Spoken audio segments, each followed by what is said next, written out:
I want to go ahead and roll this back to AI. I know we're talking about parents, relationships and everything, everybody using your external resources to help you find that genius.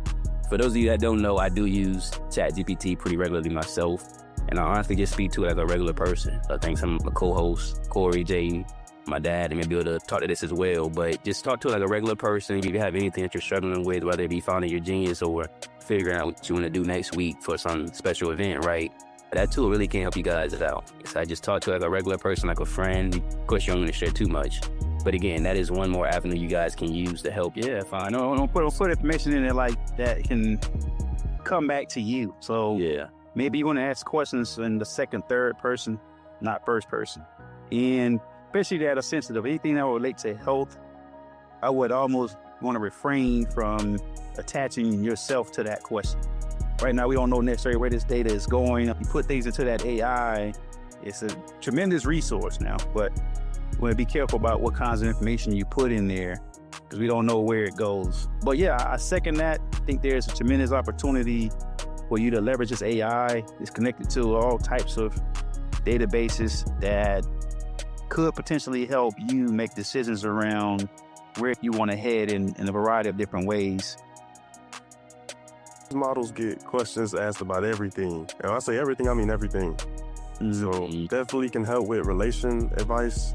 I actually did that before too. I wasn't really going to use it, but I wanted to see what it would give me an answer to. I'm a big reader for listeners, and I do read a lot of psychological books, self-help books, self-improvement books.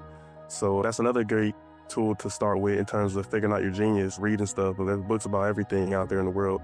But again, I fed that into ChatGPT, what I'm interested in, books I've read, and I formed a question off of how would you handle this situation in terms of relationships based off of what I had read. And it basically gave me a rundown of what I had read in a couple of books that I was talking to in terms of problem solving, in terms of being a better communicator. So again, you just give these tools a large amount of personal. I know it's like people don't trust these tools yet, but if you do give it a lot of information about your background, you could see who your parents were, what did they do, what did they go to school for, just giving it a lot of these data points about your personal life, it'll surprise you the recommendations that it has. It's a great starting point. Yeah. So AI data, it's here, everybody. We think that each one of you, listeners, us included, is surrounded by data every day. And sometimes this data, we don't even know it's data. We don't recognize its use in helping us better our lives, better the lives of our loved ones. I think here at SaNDAI, we're all about empowering individuals, organizations, marginalized communities to leverage AI and data to create a better world, a better future for the globe. We offer, as you heard in the last podcast, we offer different programs around upskilling youth. I think a lot of what we want to do is make sure that our youth are fully prepared for tomorrow where AI and data are basically going to rule, right? You definitely not see a lessening of emphasis from the governments or corporations on AI or data.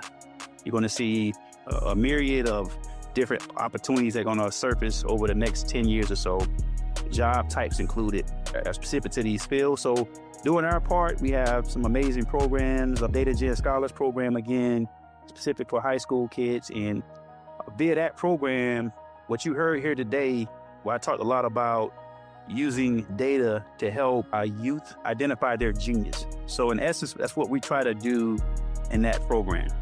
Not so much to the depth that I mentioned here today around a parent and looking at themselves and inventorying their geniuses and what they think might be genius, but then sharing that back downstream with their kids to help that kid or that child understand how they too might be able to leverage those skills in themselves to make a better future for themselves and their eventual kids. So I would just recommend that if you are a parent listening to us today, that you go out, you start experimenting with some of these tools. I think that ChatGPT, we got Gemini, Copilot, it's another one. You got a few others that have hit the market. They're known as conversational AI. And as I think the panelists here today, or my host said here today, you can use these tools to have conversations, to gather data, to get perspectives, to have those more informed decisions such that you can help your children get ready for tomorrow's workforce.